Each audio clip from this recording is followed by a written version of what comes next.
You're listening to the Identity at the Center podcast. This is the show that talks about identity and access management and making sure you know who has access to what.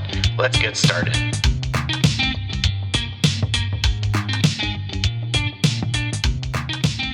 Welcome to the Identity at the Center podcast. I'm Jeff, and that's Jim. Hey, Jim. Hey, Jeff. How are you? Oh, not so bad. Yourself? I'm good. I was wondering, is it too late to say Happy New Year? You know, I was on a conference call yesterday, and I feel like, all last week it was Happy New Year. And this was words of William. I think it was Brian that I was talking to. He was like, well, I kind of said Happy New Year. I was like, wait, are we still doing that in the second year of the new year? He's like, well, last week was a short week because most people had Monday off. So we're going to allow it as far as Monday. Now, what I don't know is if I'm going to do it today, Tuesday, or if we're just we've moved on. Yes, it's the new year. Let's just keep it as is. Yeah, and think about this, right? We're recording in advance. So if we say Happy New Year now, it really is dated by the time this goes live. And then by the time somebody maybe listens to it, it's like, it could be the summer. I mean, who knows? By the time people listen to this, I think this will go out probably like January 23rd, episode 196, theoretically, unless something changes behind the scenes. But yeah, it's tough to be timely on some of the stuff. So we're getting close to 200. And I don't know, did we ever have a conversation about Christmas gifts? I think we did. I think we touched on it, right? But yeah, one thing I didn't mention is, yeah, that's right, your sweet wallet. I talked about my stickers, but I never talked about my chair. And the reason I thought about it this morning is that, I've been getting by for about a year with a squeaky chair. And I bought a Herman Miller chair, and I talked about it on the show before because I'm almost embarrassed. I spent $1,600 US on a chair, and this was before inflation. So it is an expensive chair. So that's like a 40 grand chair now. Yeah, right. Exactly. I could trade it in for a BMW or something.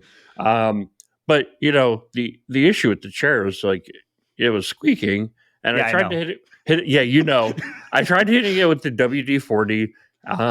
It didn't solve the problem. And what happened was I contacted Herman Miller, and it was under warranty. So get this, rather than saying, well, what you need to do is XYZ, they used FedEx to send a box to my house.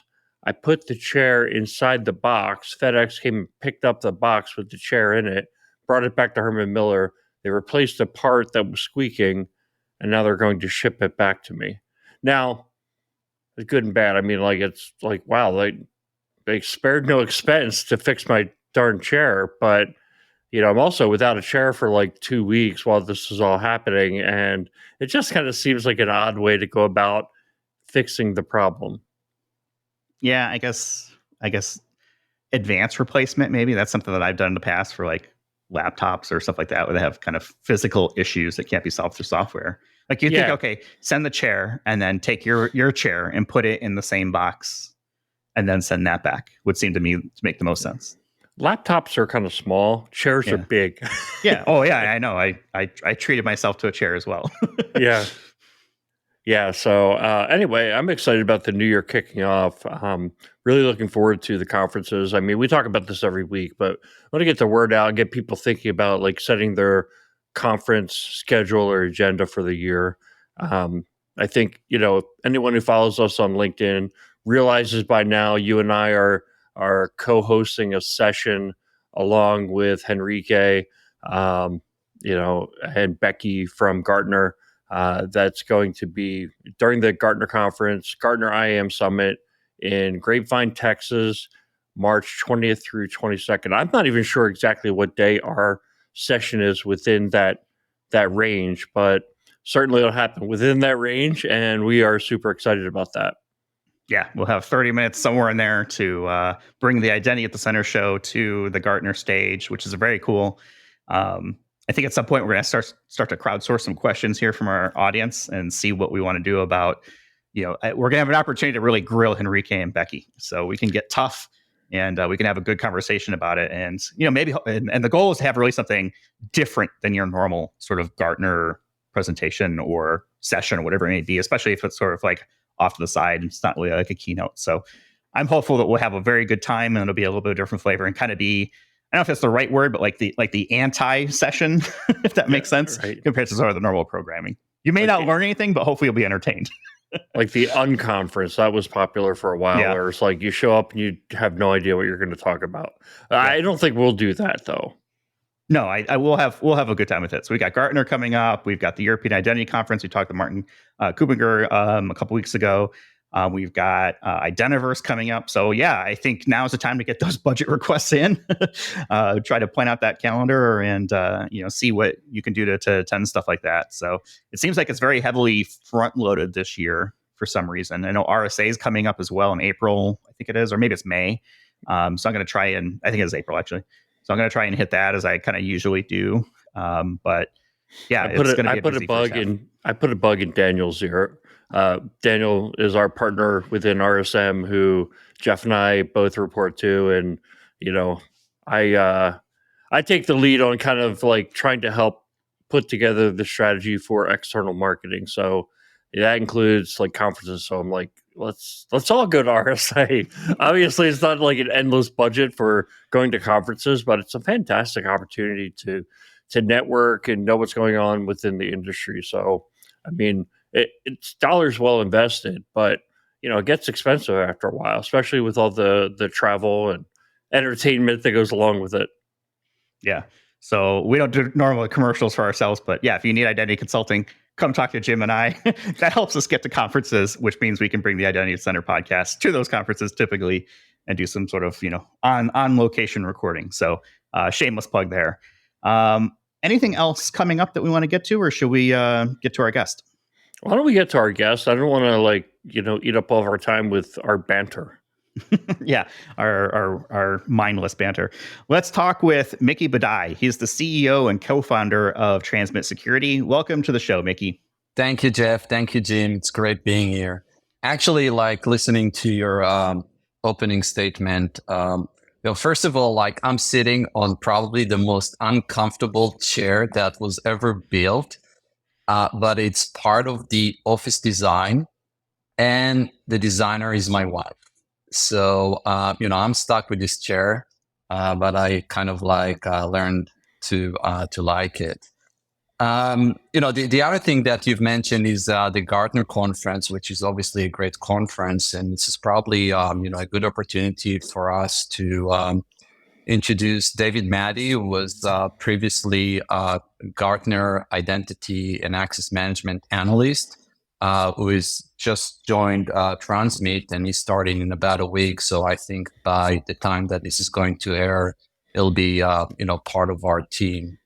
And lastly, you mentioned RSA, which is very funny, but the first RSA I attended, the first conference was in 1993, I believe, which was probably one of the first RSA conferences ever. It was so tiny back then. And, I think the last one I actually, attended was about just before COVID. And it was so huge, this one. And I keep kind of looking at the RSA conferences. I kind of it's interesting to see how the entire industry of cybersecurity has evolved since the early 90s to, these days. It's pretty amazing. Well, it keeps growing and growing. You mentioned RSA being so small, and now it's this huge thing. I think it's something like 20 or 30,000 people sort of all descend into downtown San Francisco. And yeah, I was there at the same one right before sort of the pandemic sort of hit. It was like right at the very, very beginning. And I remember getting that notification. It's like, hey, someone was at the conference and there was, an infection. So that was sort of like, I think, the closing ceremonies for the conference circuit. And then it kind of reopened maybe like around this time last year when I was at RSA last year as well. And it felt like there was excitement, I think. I think people were kind of like, okay, we've been cooped up for a couple of years now. Let's kind of get out there and, mingle I see and that press all the flesh. over. Yeah, it's pretty amazing. Everything's getting back to normal. Like even China is getting back to normal, that's a big event. Yeah. So I want to touch on something you mentioned. You mentioned about your uncomfortable chair, and that's sort of like the office design. And I got to ask a question. So if your wife designed the office and the chair is uncomfortable, is that so that it's like forces you to like stand up, move around, not stay at the office all day?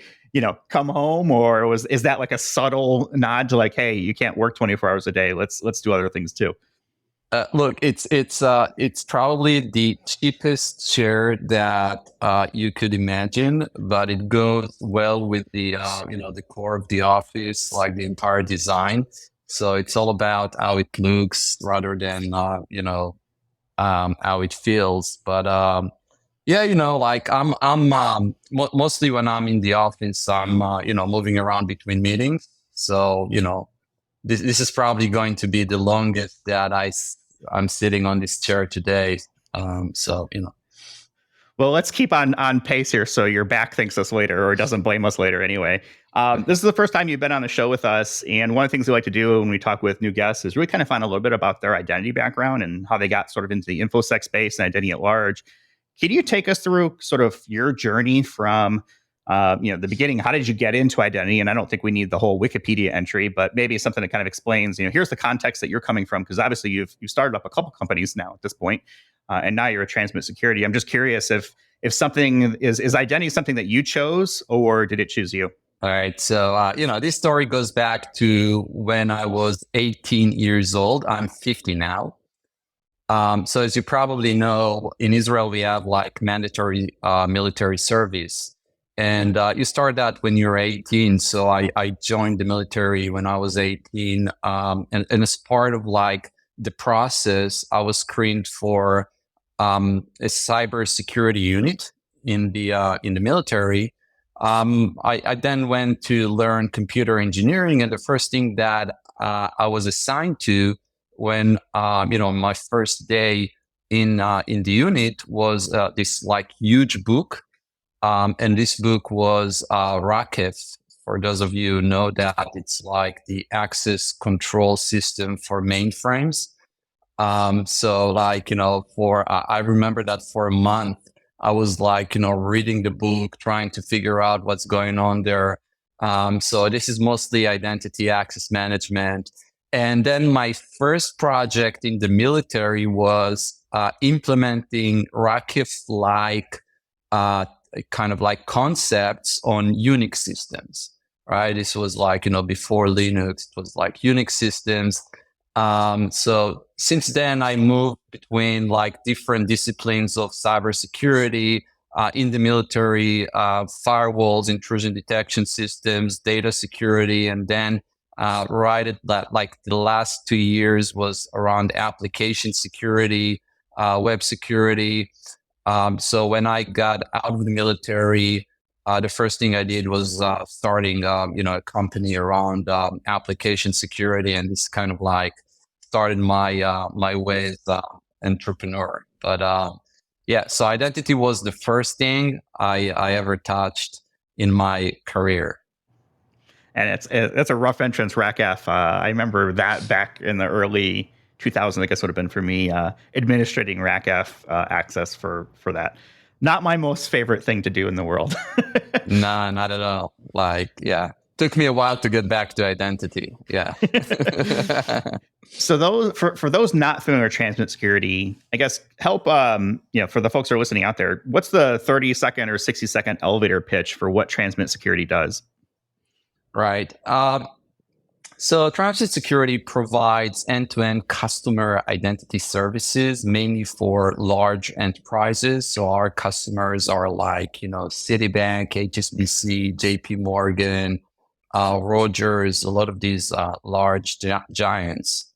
And the services include user management, authorization, advanced authentication, risk, trust, and fraud, identity document verification, identity orchestration. So pretty much anything around customer identity. And what's unique about us is that we're experts in cybersecurity. So our platform is built ground up for enterprises who want to keep secure, yet move very, very fast in terms of their identity journey. So we're going to get probably to talk a little bit more about the CIAM aspect here, especially around the risk. I was reading an article where you were mentioned in it, and I think there was a quote, and maybe you can kind of help me understand the context of this, was you mentioned being kind of thought of as, or at least the goal was to be the Google or Meta of personal security in the digital world. Can you tell me what you meant by that, or maybe there was context that was missing from the conversation? Well, yeah, thanks for this question, Jeff. It's a good opportunity to clarify. But uh, I'm not comparing ourselves to Google or Meta, but what I'm like saying is that I'm inspired by the way they build their brand. So, for example, with Google, right, it's like Googling is a term, right? It's like, you're not searching the web. So, the way that you think about Google is search and search is Google. So for me to kind of like set goals for transmit security around identity, what I really want to happen eventually is that large enterprises, when they think about their customer identity, they think about transmit security. So that's kind of like the way I present it to, everyone who wants to listen to the vision. Well, you picked a good name in transmit, because you think about it, I was like, okay, well, we're transmitting our identity. We're transmit security. So I'm not going to do your marketing for you. You definitely don't want that. But I think the name wise. You're based in Israel, and, been very gracious with your time with us. And I'm curious, because we talk with a lot of folks in the InfoSec space, and it seems like Israel is such a hotbed for different cybersecurity startups and things like that. I guess, why is that? What is the culture there, or whatever other, wins kind of that help with that? Right. So I think it's a combination of probably two main things. The first one would be the military. So as I said, we have a mandatory military service, which means that everyone at the age of 18 goes to the military, and then in the military, the different units just decide where you go. So some of them become pilots. They want to, but also the military needs to decide that this is a good fit for them. But then cyber security units within the technical units are typically the most prestigious units in the military, and they get to pick their talent first. So if you think about it, the entire talent that we have in Israel, the cybersecurity military get to choose the ones that they want. So everyone goes there the best talents, and then in the military, you really get an opportunity to work on projects that you would never get a chance to work on in your civilian life. Right, the things that we do in the military are almost uncomparable to what private companies are doing. So you get a lot of experience very, very fast. Definitely for someone who is a junior developer or a junior researcher, they will never get the chance to do that in any other part of the world. So, military service could be anywhere between 3 years to 6 years. This is where most engineers end up. So after 4, 5, 6 years in the military with a lot of experience, these guys just go out and start their civilian career. And typically what they want to do is to keep on doing the things that they're good at, which is cybersecurity. So you see a lot of cybersecurity startups in Israel. You see a lot of big companies that are in cybersecurity. So I think it's kind of like a culture right now in Israel where you see most of the technical talent going into cyber. So, Mickey, Transmit's been around for quite a while. The buzz, I think, lately that I've heard is really, passwordless for customer identity and access management. That's, probably if somebody asked me what Transmit does, that's where my mind would go right away. But early on, it was a focus on orchestration. And orchestration can mean different things to different people. Like, for example, we had Jerry Gable on the show in November talking about what they're doing over at Strata, and they're doing orchestration. It's quite different. I'd encourage anybody who's listening, who's interested, to understand the difference, to go back and listen to that episode. But I think the orchestration that transmit was focused on early on, and probably still makes up a big part of the stack, is what we call security orchestration and automated response, or SOAR, as kind of a product area. Is that what? Am I getting that right, or is it something else? It's not exactly that, but like to really understand what identity orchestration is, it's better to understand like kind of like the history and where we come from. So at around 2007, my co-founder Rakesh Lunkar and myself, we started a company called Trusteer. Now, Trusteer was eventually got acquired by IBM and is now part of IBM Security. But what we did there is like we identified very early on that the next big thing in terms of attacks against organizations and specifically financial institutions is going to be malware and financial malware. Now, this was even before financial malware was even invented. And that was probably a year and a half before the first one like Zeus was invented. So we started a company, we started building like, the defenses around it.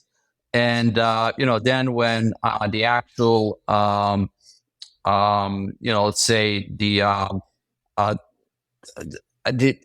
actual attacks against banks started to happen,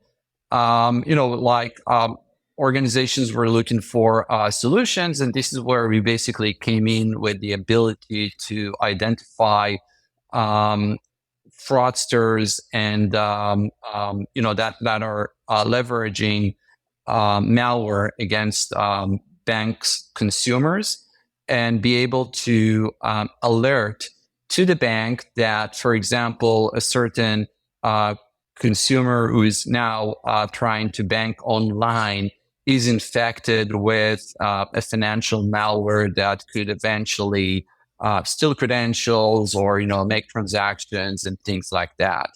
So the signal was very strong, and we were very successful with that. But as we kind of like wanted to build that into mitigation controls, okay, like you get a signal, you understand that there is something bad happening. How do you stop it? Right? The way to stop it is through perhaps stronger authentication or restricted access. So these are kind of like, what you want to do as actions, because when you look at consumer identity, right, it's different than workforce identity, because you still need to like allow your consumers to log in and do stuff. So you can't just keep blocking people based on all these signals. And we're talking about millions, sometimes of tens of millions of users per organization or per application.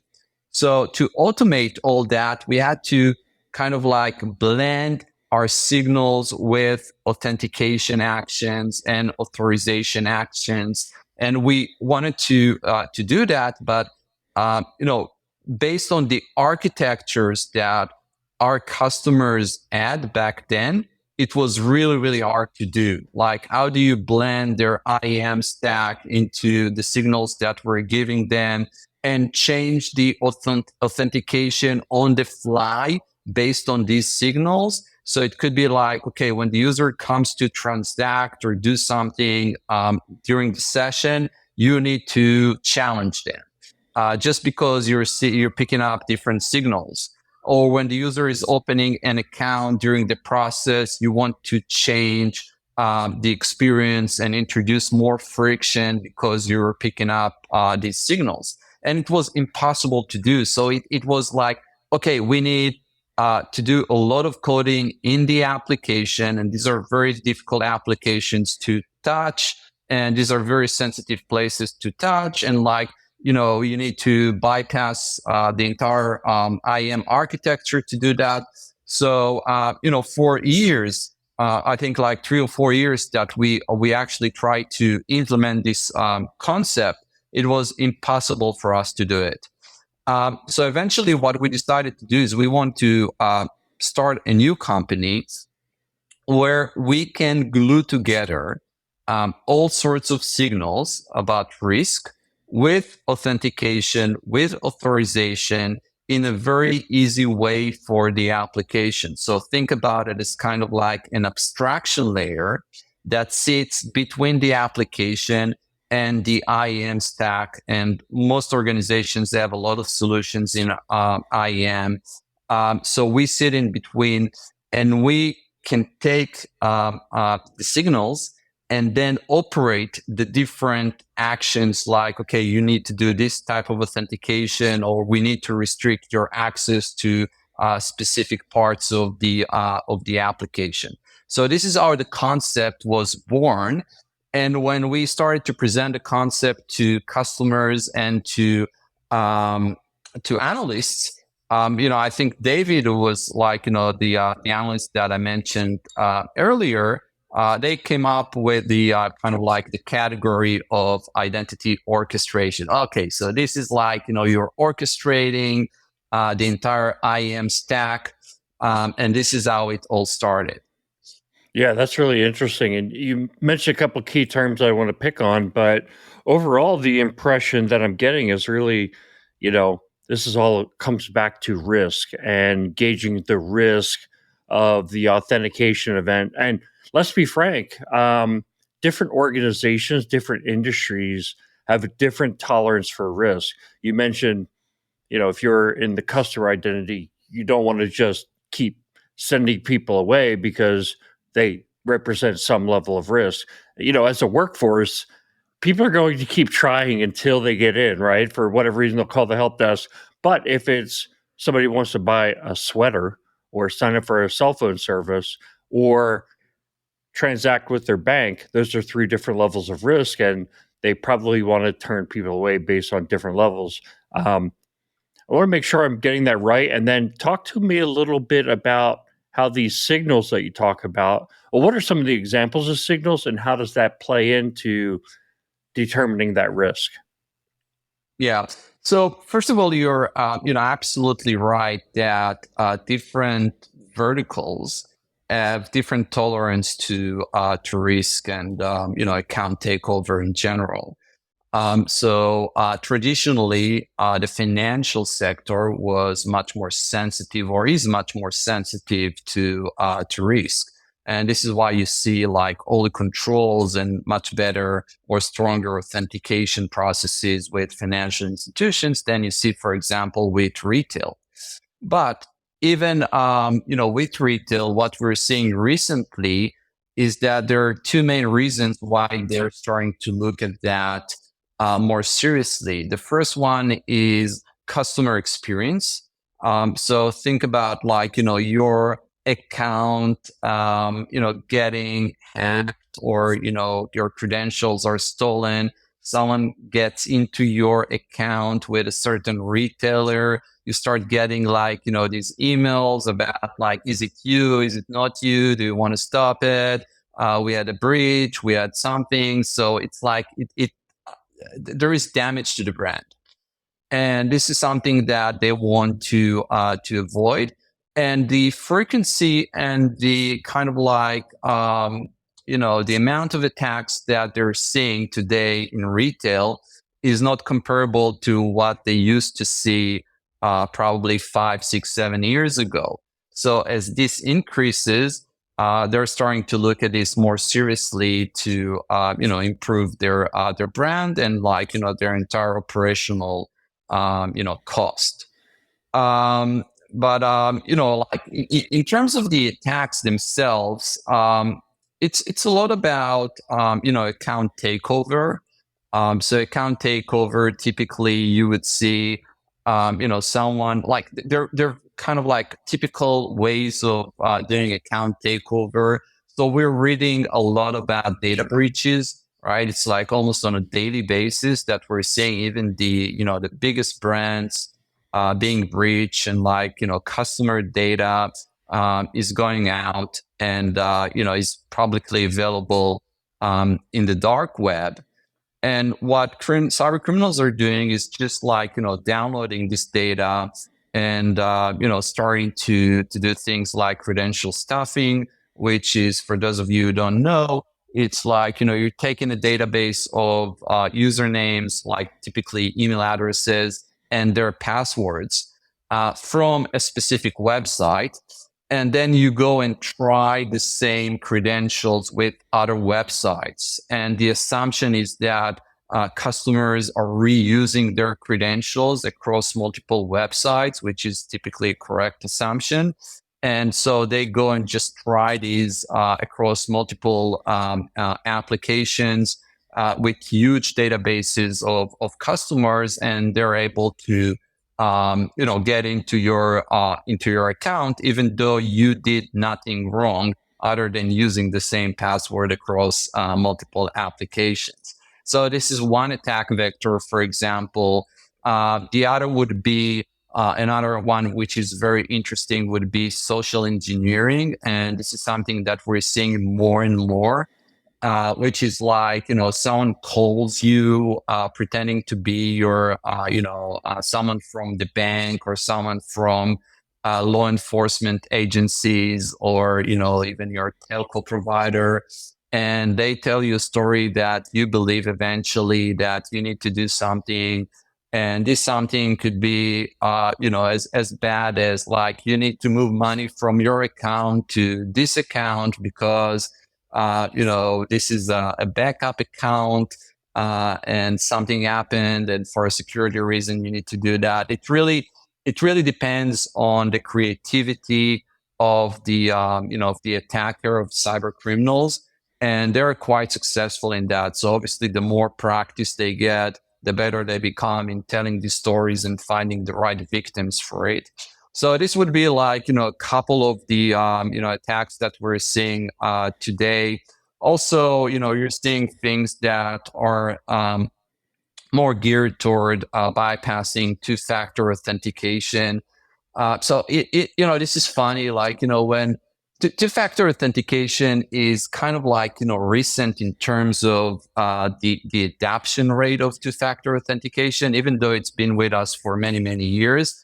Only, probably in the last 5 years or so, we're starting to see organizations really adopting two-factor authentication, and typically with an OTP, typically over, SMS or email or, a specific application to do that.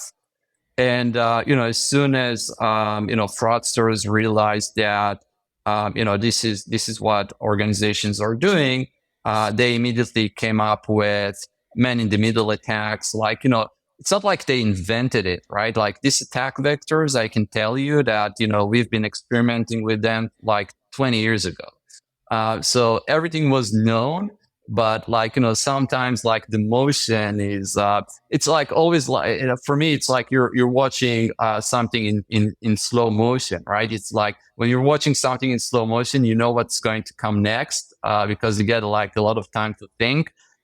So with, for example, with two-factor authentication, it was pretty obvious that as soon as everyone is, starts to adopt it, fraudsters will be able to bypass it very easily. So we're seeing a lot kind of like man-in-the-middle phishing websites where like, the phishing website asks you for the OTP code, and then the fraudster goes and completes that. And a slightly more advanced attack would be a SIM swap, which is becoming easier to do now with eSIM, and the fact that you don't need like a physical SIM to pretend to be, to take over a different phone number. So the actual mobile operators are being part or being, a step in the attack itself. So we're seeing a lot of that typically.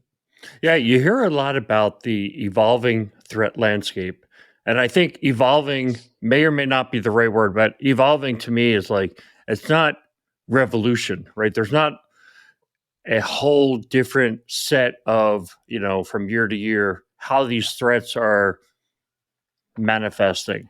It's interesting every time you look at one of these reports of, hey, let's recap the year, the data breaches that have occurred. It's phishing, it's social engineering. It's like the most common denominator. And it's kind of sad that it always kind of seems to boil back to those basics. But it's interesting because I was thinking as you're talking, there's, if we just want to super simplify it, there's really kind of two types of actors. There's the single actor that you talked about. That's got to be the harder one to stop, right? Because now maybe they're hitting it from a normal browser. They've got a regular IP address. It might be out. They probably have some shadow of doubt behind them, but they're probably harder to detect. The other type, the other bucket, is the campaign. We just downloaded 50,000 accounts from the dark web, and now we're going to try to hammer every website. And you can do, they really have a shadow behind them, right? Maybe it's the same IP address. Maybe it's 1,000 login attempts per minute. Talk to me a little bit about those kind of scenarios, because I think that's what the signaling is all about, right? It's identifying or detecting that, hey, this is a malicious actor or, a campaign that's going on. Right. So, with campaigns, it all comes to automation. When you want to do something like 1,000 times, 10,000 times, sometimes millions of times against a specific application or cross applications websites, you need good automation. And, the signals that you want to pick during the the detection phase are all around automation. So you mentioned frequency. You mentioned the ability to understand that perhaps they're coming from the same IP address. I would say that they're much smarter today than just that. So these kind of like basic signals are not enough to detect these campaigns. What you actually need to understand is how automation tools work. So you need to map the different automation tools that are available to cyber criminals. You need to research them. You need to figure out how do you identify the specific behavior of each one of these tools, and build kind of the right detection capabilities for these. So it involves, if you think about it, it involves two parts. The first part is more around threat intelligence. How do you keep up with the cyber criminal community and everything they do? Because almost none of them is making their own tools or building their own technologies. They all reuse, buy from each other, and use kind of the same tools. And so this would be the first. The second is okay, we need to analyze all that and build the right ability, or build the ability to detect these signals as the tools are being used against a specific application, specific website. So these are kind of the two parts there. So this is around automation. When it goes to single attackers, it is much harder to do than just detecting automation. But again, it involves a lot of understanding of how these cyber criminals, how these fraudsters operate, how they think, what are they going to look for, and which tools they're going to use. And eventually, the tactics that they're using are very similar across cyber criminals and across regions around the world. So, once you understand that, and you know how to build the kind of the right detection mechanisms around it, what are the things that you need to profile? What are the things that would trigger an anomaly? How do you connect different anomalies together and understand that they're part of an actual attack as opposed to just false positives? Then you get a chance to detect and stop the real attacks. Yeah, just an observation that, this is everything you just mentioned. I'm sure all of our listeners are thinking the same thing, which is that this would, for an individual company to kind of build these capabilities, this threat intelligence, it's just something that doesn't make sense to try to build your own. I think, my early days of IT, that was the question, like build versus buy. Today, it seems like you can bypass that and you go right to which one do we buy? Because everything you just laid out, unless you are not even a tech company, to me, if you're a tech company, you still need to buy unless you want to become an authentication company. Now, if you're an authentication company, then maybe it's build versus buy. But, to me, this model of relying on, especially when you're talking about the threat intelligence, the intelligence is built across hundreds or thousands of customers, and seeing these signals repeat themselves and building into the Borg of understanding of what an attack looks like. Because it's like you said, it's not the basics. It's not, oh, you're just, we're getting 1,000 hits from one IP address. Obviously, that's how I simplified it. But it's that the attackers already know that that's getting us knocked down. So how do we get around that? They're trying to stay one step ahead. The authentication companies like Transmit trying to stay one step ahead. So it's a constant battle. If you're not in that business, why would you want to be in that business? Yeah, exactly. And look, it's a very big operation. Like, for Transmit, we have around 200 to close to 250 people, talents that specialize in, this type of attack vectors. And this is what they do all day long. So you look at a typical organization, even a very large organization, they may have people who know how to do some of these stuff, but, it doesn't scale to like, hundreds of people, which is what they actually need to provide, very good protection. So eventually you would see even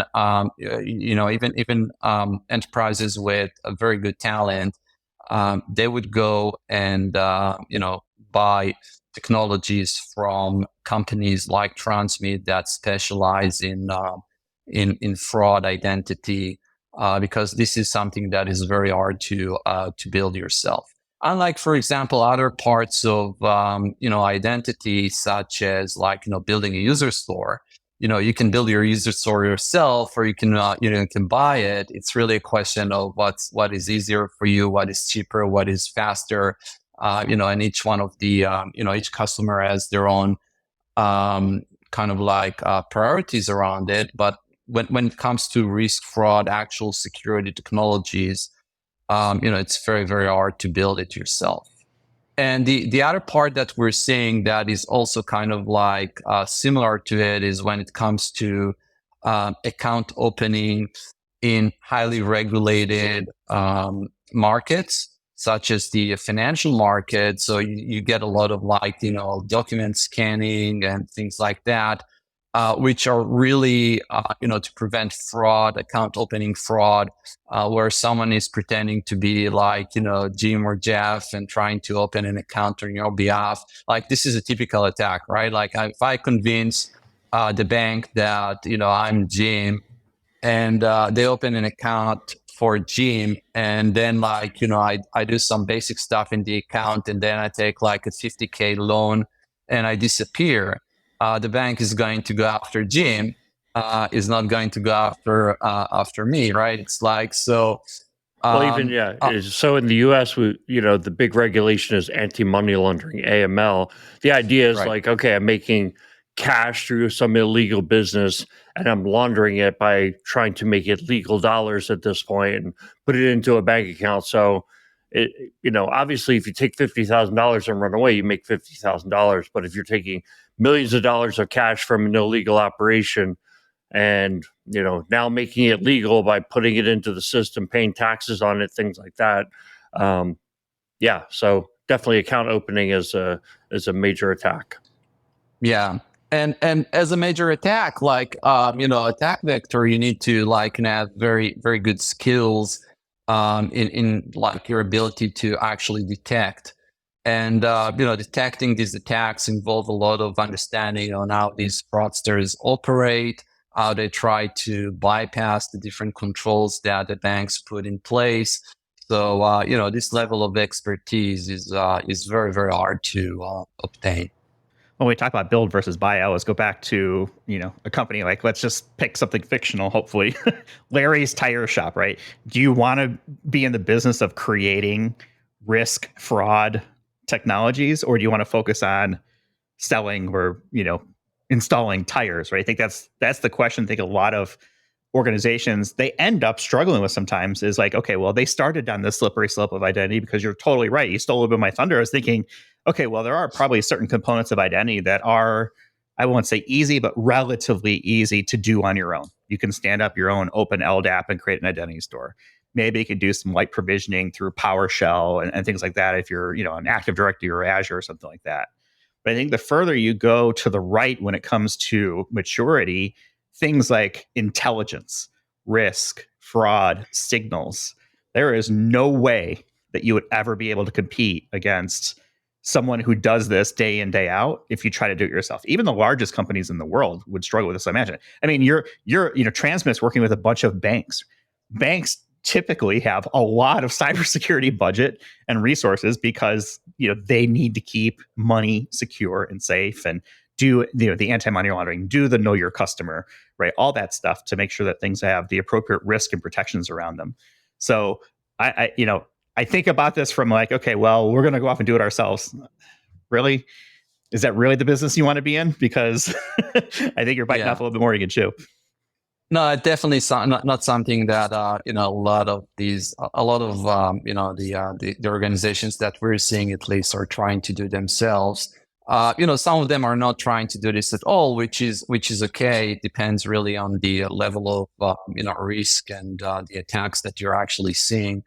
From my 30-something years in the space, I know that, which is really funny, like, that these attacks are going to come, but then organizations really prefer to first see the loss, first see the problem, first see themselves bleeding before they actually, buy a solution.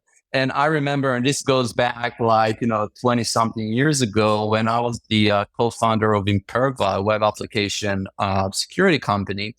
And, we kind of were the first to introduce the web application firewall concept. And one of the first prospects we had was a bank. And, they knew, most of our customers back then knew nothing about, application security, web application security. And what we did back then is to do penetration testing, application level penetration testing, to show them that a problem exists, so they would buy, our solution. So I remember this, one bank in the US, it wasn't a small bank. It was a pretty big bank. And we went there and we did a penetration testing against the online banking application. And I think it was within 1 hour, we were able to get to the entire database of their customers and do transactions on behalf of customers.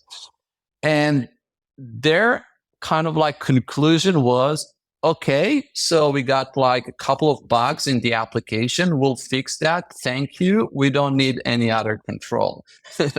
So, eventually, obviously, all the banks today have a web application firewall, and this is kind of part of the standard. But that just demonstrate that until they actually start bleeding, and that's true for, I guess, everyone, you don't go and just buy solutions.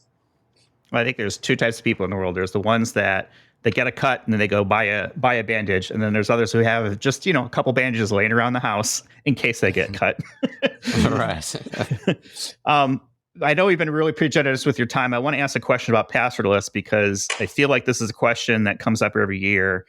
Is this the year that the password dies? That's been, I think, something that's been happening for the last 10 years now. And, Jim, I think you kind of coined this in one of our previous episodes this year. Is this the decade that passwords die? Because I feel like there is, it's a freight train, right? We're talking about really changing the direction of one of the core principles, or one of the core things that drives sort of security. It's the password. Is this the year password dies? Is this the decade password dies? Is this the century password dies? I guess, where do you feel like we are in that journey to eventually, at some point, get rid of the password? So I think, we need to split the question into two different domains. The first one is workforce, and the second one is consumers. When it comes to workforce, I think even though many of the projects that we've seen last year for passwordless were in workforce or for the workforce, I think that it's going to take a while until we see the password dies in these environments. And the reason is legacy systems. So we got a lot of legacy systems in these environments, especially when it comes to large enterprises. And, you go to a large enterprise and the amount of systems they have that are probably 15, 20 years old, it's huge. It's huge. And, these systems do not support any passwordless capabilities, and they will not support any passwordless capabilities. You still have organizations with AS400 and obviously mainframes and so it's going to take a while. You'll see a mix of systems where you can go, passwordless, definitely all the SaaS applications, everything that is in the cloud, relatively easy to go passwordless. But, a lot of the on-prem stuff, just, it's not going to go away that fast. On the consumer side, actually, I'm much more positive that we can get rid of passwords relatively faster. And the reason is the readiness of the protocols, the support that we're getting as an industry from Apple, Google, and Microsoft. With passkeys and the technologies that they're building into the operating systems and the browsers, and the fact that most of the endpoint devices, whether these are mobile devices, laptop, desktops, are now coming with support for device biometrics, whether it's face recognition, fingerprint scanning, they support all that. So, and they support all that for the past few years.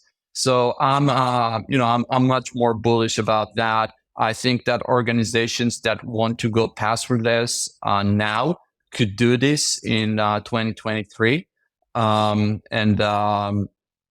We'll start seeing eventually it will be you don't want to stay behind, right? It's you don't want your customers to stay with passwords when all the other organizations are offering passwordless technologies. So for example, Citibank, which is a customer of ours, are now in a very big project to deploy passwordless technology to 200 end users across the globe. And we're seeing quite a few large institutions doing the same. So I think that second half of the year, we'll see many more projects around passwordless. I think that a lot of the organizations started to plan for passwordless last year, continue to plan for passwordless this year. Second half of the year, beginning of next year are going to be, we'll see a very big move toward passwordless on the consumer side. Okay, so you heard it here first. The password dies per Mickey Boodaei no later than 2024. So we're going to hold you to that. I can tell that we're getting short on time because your background is getting slowly darker as the sun sets over Israel sky there, which is very cool. I want to end on a lighter note. We were kind of talking before we hit record about I think our love of travel and restaurants and food sort of around the world and things like that is one of the things I think all three of us look forward to after a long day, especially after travel. And I want to ask each of you, give me a small town restaurant or meal or some other sort of, similar sort of activity like that you just really enjoyed. Or conversely, if you have a really memorable one that you just did not enjoy, because I think that's one of the things that really fascinates me specifically about travel is being able to visit all these different places. And, I remember my first trip to New York City, and it was you mean there's like this deli like every other block and there's like this amazing food in there? And it was like nothing high end, but it was just good stuff. That's not my example, but I'll start with you, Mickey. Like, do you have an example of like a really good small town restaurant, maybe something local to you or something you've encountered in your travels? Wow. You mentioned travel, and, I've been traveling a lot for the past, like, I don't know, like 20 something years. And, many of my trips were to the United States. And, it's a pretty long flight from Tel Aviv to New York is about, between 10 and 12 hours. So typically you get, you get there either late at night or very early in the morning. And I remember like, a couple of times. So first of all, like, for perhaps a decade, every time I got into the States, I was like, the first thing I did was to go and get a burger. Because like, back then the burgers were so much better than, the one that we had in Israel. Now we're like, I think like, we're very good at it as well. But, I remember this like, one time that I landed in New York, and I stayed at the hotel, at one of the hotels in the in the airport. It was like a pretty shitty hotel, right? It's like, something that I would not do right now. But back then, I was on a very tight budget, and I stayed at that hotel, and I went to like the hotel bar, and I ordered a burger, and it was, I don't know why, it was the best burger I had in my entire life. Really. And then I saw a story that, this one is from the Bay Area, and, very similar, like shitty hotel. I remember like, being like, it was a huge hotel that probably, probably like I got a room there for, I don't know, like $60 a night. And, I went to the bar in the evening, and I ordered soup. And this was like, the best soup I had in my entire life. And I don't know why, but, these are the two things that I remember for like, more than 20 years now. Jim, how about yourself? We got some memorable meals? Yeah, I mean, it's along the same lines as Mickey, right? Like when you are still talking about a meal that you had years ago, or Mickey's case, decades ago, it deserves mention. So there's a restaurant in the Caesars. Like, this is not like, hey, this is a corner place and you can spend $20 and get a good meal. No, this is $100 plus steaks, but the steaks are so good. So Old Homestead in Caesar's Palace. So if you're going to, well, Gardner used to always hold their conferences there. So I've been to Caesar's a bunch of times. Anyway, you were there with me, Jeff. I sure was. And that Wagyu steak was just perfect. Yeah. And like, it's like $120 for a steak, and they come out and it's a plate with a piece of meat on it. Nothing else, right? Steak and a plate. Steak and a plate. But boy, was it worth every penny. Yeah, that was a darn good meal. And I think it was, I think it's not just the food, it's usually the ambiance, it's everything that kind of goes around it that sort of forms that memory. And I've got a few. I'm thinking of another meal. It seems like there's a theme. Like Jim and I had that great steak. We went to a restaurant called Fang in San Francisco. It's a Chinese place next to Moscone Center. And I don't know what it was, but that was just darn good food, man. I mean, they come out with the fried rice. They do the whole like swirling scrambled egg right there at the table. I mean, the whole place stunk. Well, yeah, it was like we couldn't like see or breathe, but the food was really, really good. Yeah, what it was that scrambled egg mixture that they put down has some kind of pepper sauce in it, and when it heats up, it's like tear gas. Yep. And you see like the whole restaurant starts coughing anytime someone orders fried rice, because it's like tear gas throughout the place. So yeah, really strange, but excellent food. Yeah, and everybody orders it because it's like one of the I guess the specialties. The other one I was thinking about was, this is not on my, I guess this is travel, but not like exotic. I actually had to go into Charlotte, North Carolina, not too long ago, to work on some stuff. And I found this tiny little barbecue place in like this strip mall. It's called the Q Shack. It's like on the southeast side, kind of like past Matthews area for people who are familiar with it. And this is just a place that just doesn't look anything like special. But I got to tell you, it might be the best barbecue I've ever had. I mean, it was fantastic. And I'm planning on going in there Thursday. I have to go back to Charlotte this week. So it's just one of those little things that kind of popped up. And I was like, oh, yeah, we'll just try it, kind of there with my wife. And we walked out like super impressed. And it was just, just a regular day. And it's like, okay, that was really good stuff. So did you put a review on Yelp or anything? I did, 5 stars, and I was like, this is darn good stuff, man. I have another story, which is kind of like, the opposite, which I think was like also like, probably 15 years ago, Scottsdale, Arizona. I was there in a conference, and then like, one of my sales guys, told me like, look, there is, really, really good Mexican restaurant. It's just like, 30 minutes drive from here. Let's go. You have to go. And we went to this place, and this was like, hardcore Mexican restaurant, like, only Mexicans there. And, they were like, okay, we can serve you this hot or very, very hot. What do you prefer? I was like, the least hot that you can make, that's good for me. And I couldn't take more than 2 sips, right? It's like, it was so hot. Like, I was starting to sweat from places that I didn't knew even exist.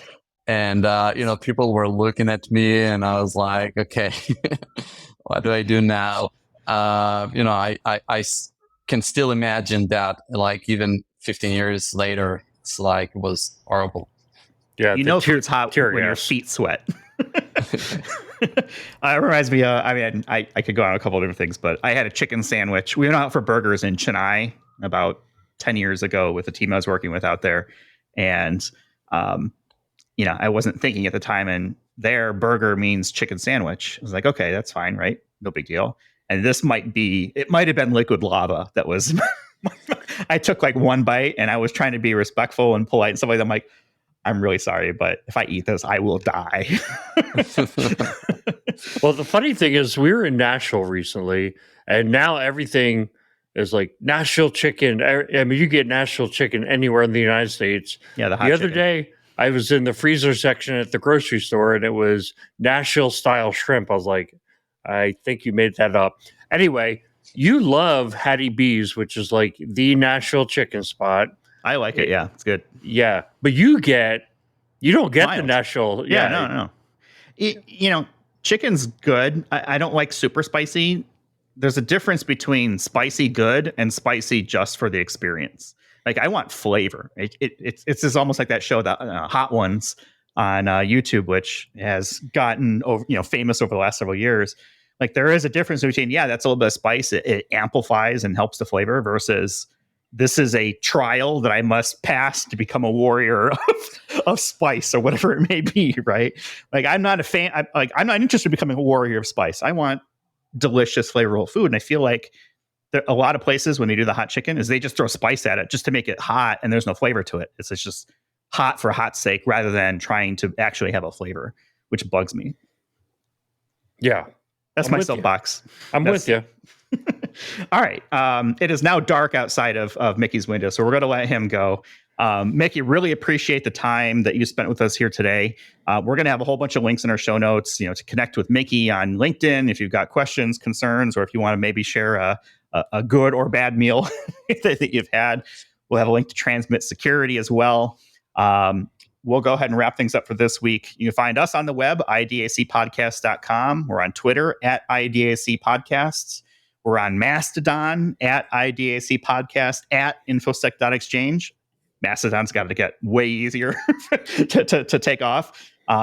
Jim and I are on LinkedIn, and don't forget to subscribe and like the episodes and stuff like that. That way when new ones are coming out. So, Mickey, thank you so much for your time, and we'll talk with you all in the next one. Thank you, Jeff. Thank you, Jim. I'm going to get some dinner right now, so I got really hungry. Right on. Take care, all. Thanks for listening to the Identity at the Center podcast. If you like what you heard, don't forget to subscribe and visit us on the web at identityatthecenter.com.